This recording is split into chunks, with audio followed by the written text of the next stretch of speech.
சுரபி, நம்மளை காப்பாத்த சொல்லி அந்த காளியம்மாட்ட வேண்டிட்டு இருக்கேம்மா.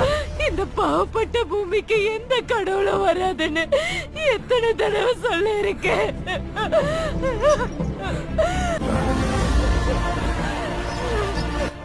இப்ப என்னடி பண்ற?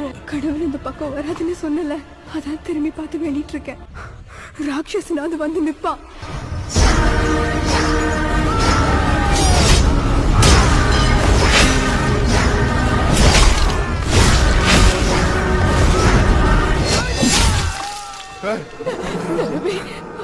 காளியம்மா வரலனாலும் அவங்களுக்கு பதிலா அவங்க பையன் அமைச்சிருக்காங்கம்மா.